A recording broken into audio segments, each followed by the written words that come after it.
Chapter 16. Clara Astor, second princess of the Astorian Principality, watched the screens showing a live feed of what the scanners of Woodshaft were picking up, as a very unfamiliar feeling coursed through her body. Fear. She knew very well what the Drazen were capable of. More than that, she'd had the immense displeasure of dealing with one of their diplomats years prior, and that was an experience she'd rather not reenact anytime soon. But Drazen raiders were, even by the low standards of the detestable aliens, scum through and through. The only reason they were not classified as pirates was because they never attacked the Drazen collective, as no Drazen faction or group was ever violent against their own species. "They prey on others since cannibalism doesn't work with them," she muttered to herself, her disgust showing. "A bloody shame that. Those damn plants would have gone extinct otherwise long ago." Uriel Holkes replied to her comment as he stood next to her while under the presence of 4 Royal Marines. "Gotta say, I wasn't expecting you to spread your watchdogs like that, Princess.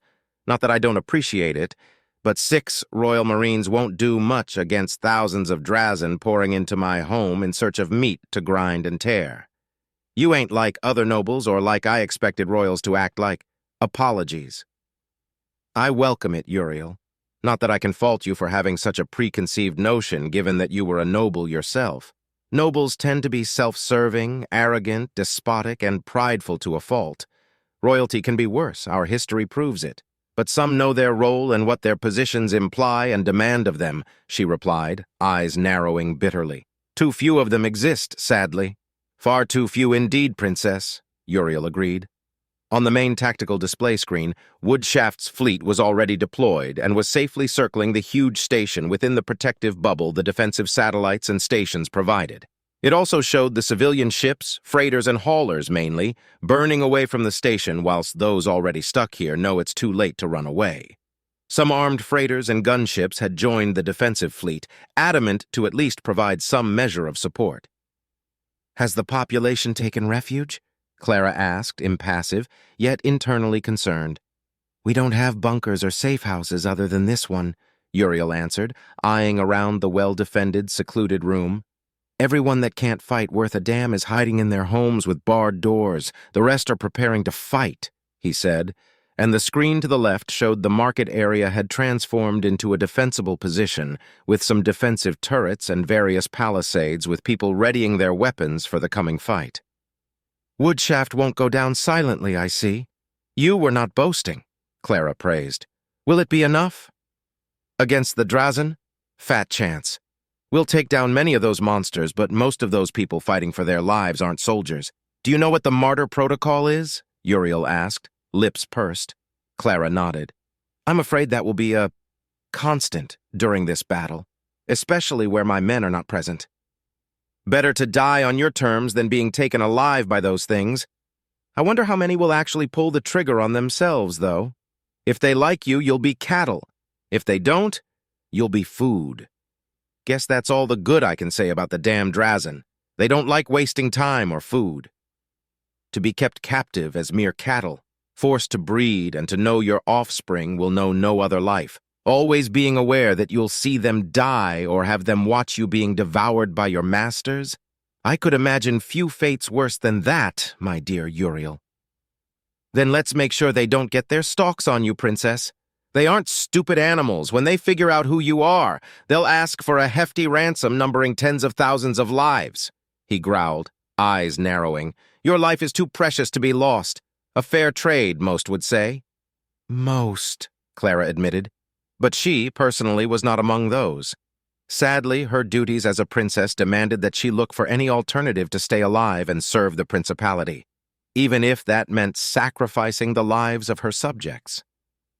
She turned to watch Uriel's reaction when another screen switched from seeing a storage area sealing itself to a tactical display showing an approaching ship, a ship requesting permission to dock. Uriel's eyes went wide and she turned to Clara. "I believe you may want to answer this one, Your Highness," he said before a familiar voice cracked inside her helmet. "Your Majesty, Princess Clara, this is Captain Milcades reporting.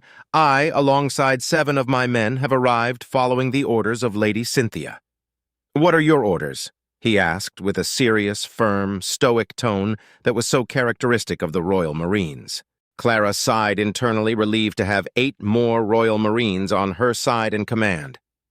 "Captain Milcades, you and yours shall receive your orders soon. Dock quickly, we shall need your strength." "Understood, Your Majesty." With that, the connection ended. 8 additional Royal Marines are going to be a damn boon, that's for damn sure. "Any plans, Princess?" "I'll deploy them in key areas around the fortified areas. I'm certain the market area is going to be the one more heavily assailed," Clara replied firmly. "Keen eye there, Princess. Glad to see you got more bite than during talks," Uriel replied, smirking. "Is that not the deadliest battlefield of all?" Clara asked with mild humor.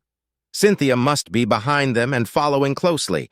We will need every available body to be able to push back against the Drazen." "We sure will," Uriel agreed. "Ah, there they are. Look at that ship. Must be the one we detected since it is bleeding a mild amount of radiation," he said as a screen changed to show a barely visible black ship approaching the station in a deceleration course. "So those are the newest toys Duke Draymore got his hands on. Can't say I'm not envious. Should be docked in the next 5 minutes."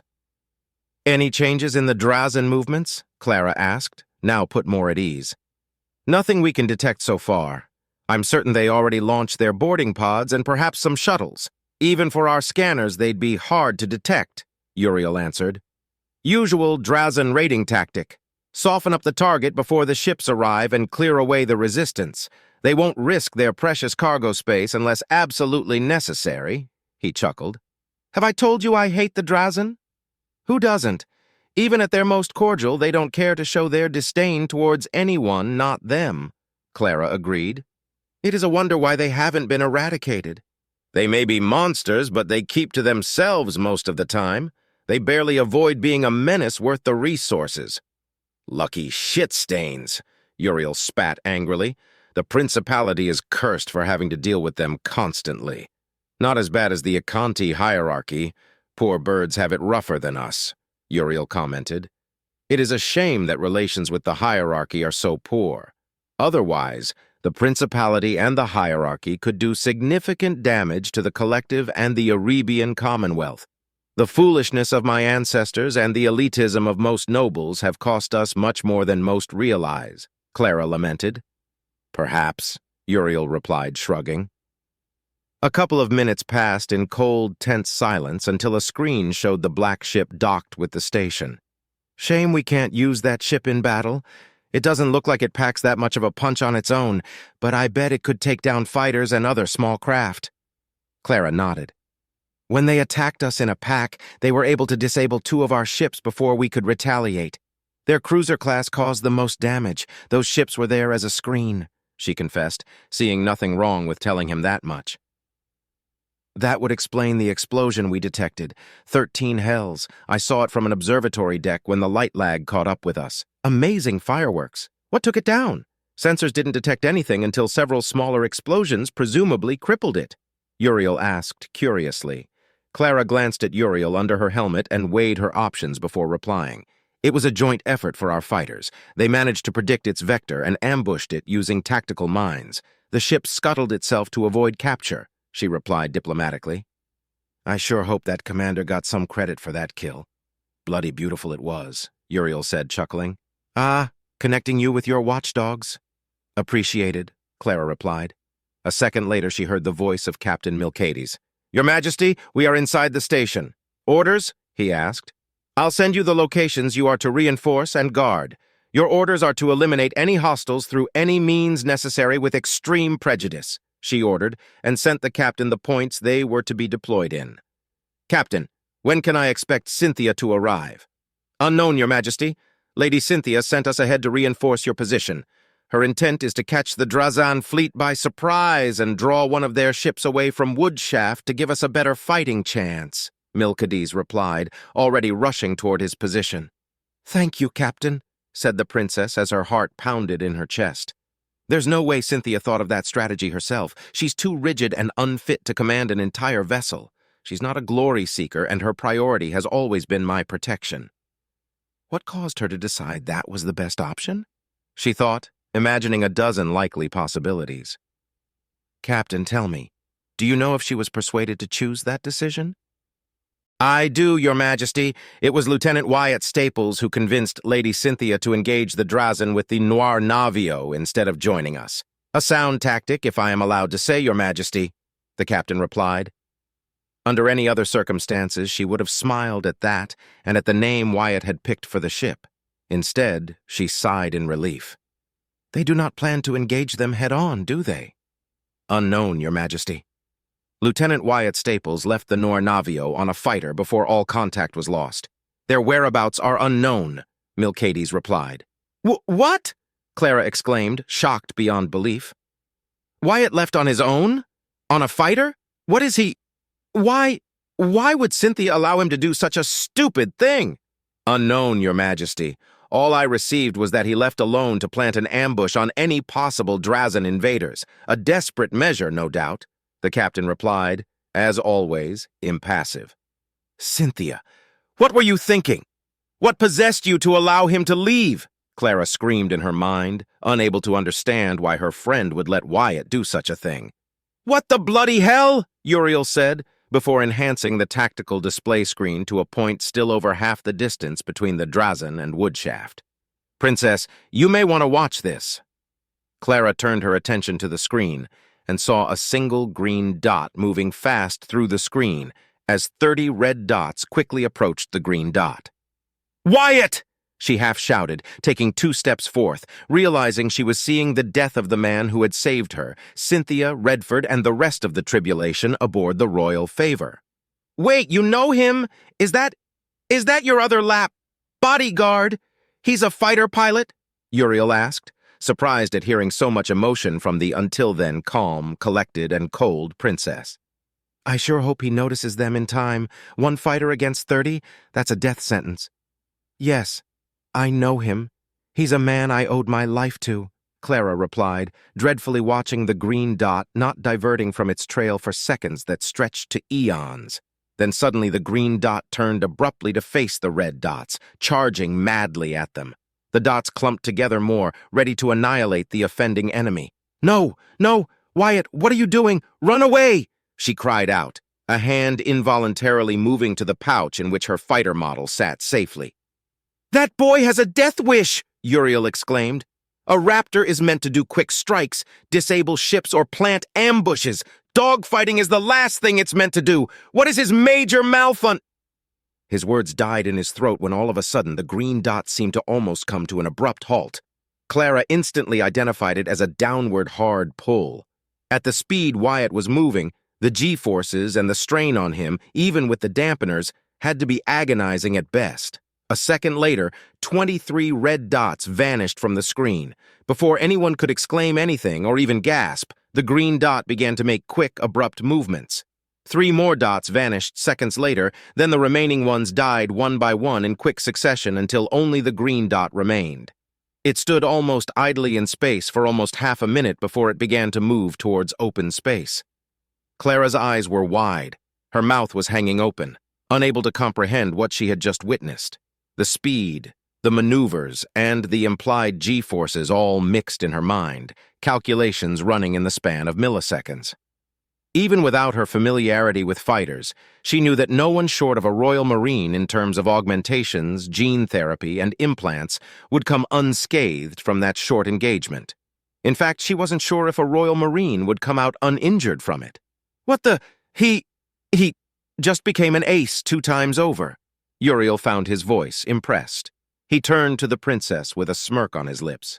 Princess, wherever you found him, never let him go. That man just took out 30 Drazen fighters by himself in the span of 10 seconds. What house is he from? Kalidor, Mittal, Fator, Renshine? Uriel asked, listing some of the most influential houses he knew about. He's not, Clara started, but stopped herself from saying anything else. Despite her racing heart, she managed to regain some of her composure. It matters not, Uriel. He has performed admirably. Beyond my expectations, far, far beyond. Keep your secrets then, princess, Uriel replied, crossing his arms as the screen zoomed out to its previous demonstration. Chatter is already flooding the comms. He's going to have many fans when he gets back, even though he's a noble. Looks like he's one with an actual head over his shoulders. Clara clenched her teeth and merely gave him a nod. Minutes passed, her eyes glued to the green dot moving until a much larger dot appeared, finally detected by the scanners as it moved toward the Drazen fleet in an intercept course. "That must be the other ship," Uriel commented. "Must be a nasty piece of work if it plans to stand up to the Drazen." He frowned as a snarl escaped his throat. "Boarding pods detected. The PD turrets are already firing at them. They won't take down many, but even one less counts." The screens around the main tactical display screen showed various points across Woodshaft. Clara watched as holes were breached and sealing foam formed against any entrance points. From one pod near the lounge area she had been sitting at before their arrival was detected, she saw a Drazan come out moving at blinding speed. The petals around its head flashed through several colors that looked beautiful before more of their kind exploded out. The Drazen were wearing combat armor that sealed most of their body. Their heads were enclosed in a see-through dome, while their arms and stalks moved freely. They charged quickly, spreading out as more and more pods made contact, unloading their cargo. On another screen, a group of 20 Drazen came face-to-face with a barricade manned by 7 guards. They opened fire upon the aliens and managed to take one down before they returned fire with laser weapons built into their suits. The brave men and women in that defensive position lasted for 20 seconds, killing 2 more Drazan before being overwhelmed and killed. Unlike Principality propaganda that painted Drazen raiders as little better than bloodthirsty animals unable to pass on a mean, the Drazen ignored the bodies, knowing they could collect them later. The reason they preferred laser weapons was simple. They were usually lighter, easy to wield, and they seared any wounds caused to their feed, preventing them from losing as much food as possible. Across the station, the situation repeated, with only a handful of places not heavily fortified withstanding the assault of the ravenous aliens. The first Drazen group of around 30 came face-to-face with the first Royal Marine guarding the entrance to the market area and leading over 100 people in the defense. The Royal Marine opened fire with deadly precision, and 5 Drazan died before they could scurry to cover. A firefight broke out, and more Drazan moved fast to reinforce their brethren. As more Drazan arrived, now easily counting over 3,000 across Woodshaft and quickly invading the least defended sections, the fights became more prevalent, and soon all fortified areas were seeing action. A position was overwhelmed, and the Royal Marine guarding it bolted and ran to the next position down the line, leaving the few survivors to die. To some, that would seem cruel or cowardly. To the Royal Marines, it was logical. Why die futilely when they could retreat to a more advantageous position? Their thought process was coldly pragmatic, after all. On and on it went, some positions held for a wave or two before being overrun or abandoned in favor of a tactical retreat. But slowly but surely, the Drazen, now numbering close to 5,000, were gaining terrain and were now facing the 4 most heavily defended positions. The main anchorage and docking station, the market area, the main living and residential area, and the hydroponic and aquaponic gardens. Behind those areas stood the main generators, the reactors, the command center, the armory, and the vast storage areas and warehouses. Uriel and Clara watched as 5 Royal Marines defending the residential area charged at no less than 70 Drazan, engaging them in close combat while the guards and the hastily built militia retreated past a choke point. The Royal Marines powered their swords and began to cleave carnage amongst the Drazen. The aliens flailed their arms and stalks with rapid movements, each one of their limbs acting as whips. But the Royal Marines danced, weaved, and dodged around their quick movements, cutting them in twain with brutal, deadly efficiency. The massacre lasted mere seconds, but when it was over, the Drazen were dead, and the Royal Marines retreated, with only one of them showing a significant wound on his now limp left arm. A nasty gash revealed a Drazan managed to pierce his shoulder, tearing through his armor after his shields were depleted. And yet, he moved as if the wound wasn't there. One Royal Marine guarding the entrance to the hydroponic garden wasn't so lucky. Alone, he stood against 100 Drazan that had managed to corner him. He charged at the aliens and, showing the fullest of his abilities, cleaved through the enemy with deadly precision and single-minded slaughter. But he was alone and was eventually overpowered, and a stalk pierced his helmet from front to back, killing him in the act. Clara clenched her teeth when the Drazen, enraged at having lost 32 of their numbers to a single human, proceeded to mutilate his corpse to the point that even they would have a hard time making use of it. "Seems like those carrion feeders are not beyond anger," said Uriel, sweat coming down his forehead. The strain of commanding the defense of his station directly weighed on him. "Casualties?" Clara asked. "Over 1,000 already. Your boys are putting the hurt on them, but I don't think it'll be enough to hold the rest of those bastards when they arrive after beating the fleet and the satellites to scrap. I sure hope the prince manages to get to them before they overwhelm all sections," Uriel said and let out a strained huff. "Same goes for your Winfield friend. If she manages to distract at least one of their destroyers, it'll be a lot of help," he finished with a chuckle. Clara silently agreed. The situation was manageable despite the grim reality that was encroaching upon them. In the security of the sealed command room they were currently at, it was highly unlikely that the Drazen would manage to get to them before being repelled, or getting as many prisoners as possible for their horrid purposes. How long has this siege lasted? Clara asked herself after realizing she had lost herself in the carnage and the defense of Woodshaft. Captain Milcades hadn't contacted her again, which was a good sign that he had everything under control. For now. Her eyes drifted to the tactical display screen and saw that the Drazen fleet was almost upon them. In 20 minutes, they would be within the maximum range of the defense satellites, and the hectic space battle would follow. She also noted that the Noir Navio was also close to the Drazen fleet, still undetected. Abruptly, the green dot representing the Noir Navio accelerated, more than duplicating its speed. But something was off. She could see it. The ship was not only accelerating, but now the scanners were also detecting a steady heat buildup. Cynthia hadn't shared with her all the specifics of the ship since she had to focus on breaking through the encryption, but she knew enough about it to know it was powerful. But why would Cynthia, straightforward as she is, blatantly reduce her stealth capabilities? Unable to answer that question, she watched the screen to see what she would do next. The scanners worked with FTL transmissions and receivers, cutting as much as possible the lag between what she was seeing and what was happening out there. "Let's see what your Guardian can do, Princess," Uriel said, as the display zoomed in on the Noir Navio and the Drazen fleet. One single large green dot against 3 similarly sized dots and 2 larger ones, all together forming a pentagon formation. Suddenly, a deluge of small explosions erupted across the nearest of the smaller red dots.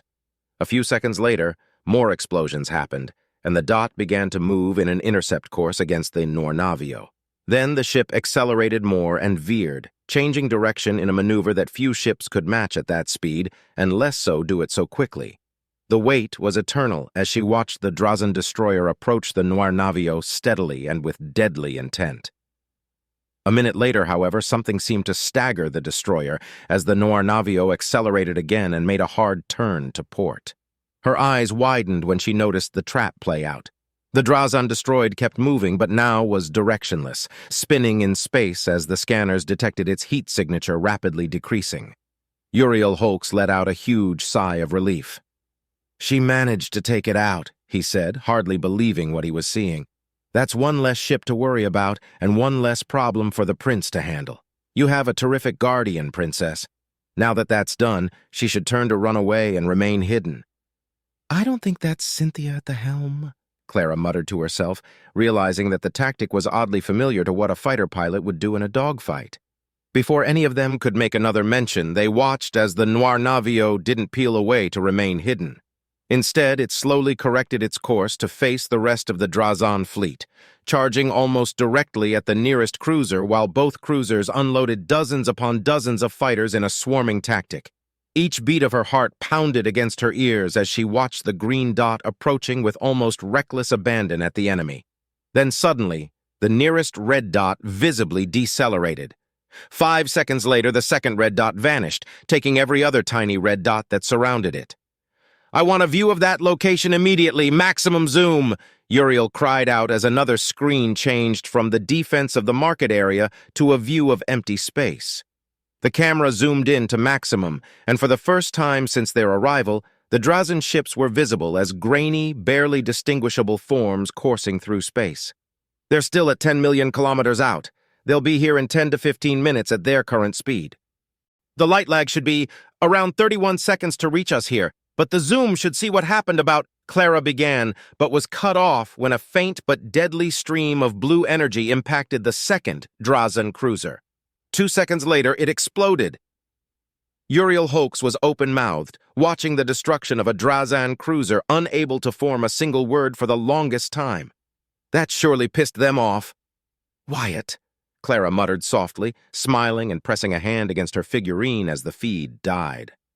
Focusing once more on the tactical display, she saw that the Noir Navio was already peeling away. The heat signatures were slowly dying down, and it had decelerated by a significant margin for some reason. The ship changed paths and moved on a course that put it away from Woodshaft. The Drazan would not have it, and quickly moved into an intercept vector, hoping to catch the Nornavio before it could escape. One ship had been crippled, another was destroyed, and now the rest of the fleet was moving away from their main objective, buying precious time for the defenders to last and for the prince to arrive in time. The Drazan fighters moved in quickly to swarm the Nornavio, giving chase. Clara expected Wyatt to do something against the fighters now, but the ship kept running away, never accelerating past its current speed. The Drazan ships wouldn't be able to catch them at that speed, but if the fighters managed to cripple the ship or slow it enough, they'd be at their non-existent mercy. And yet, nothing significant happened. A red dot vanished every now and again after being hit by a missile, but nothing more than that until the fighters caught up to the Noir Navio and its PD turrets became effective. She was certain that Wyatt wouldn't commit to a mere diversory tactic, no matter how much every gained second meant. "Something's wrong," she muttered, dreading that the crew Wyatt had spared had committed treason, or that something worse had happened.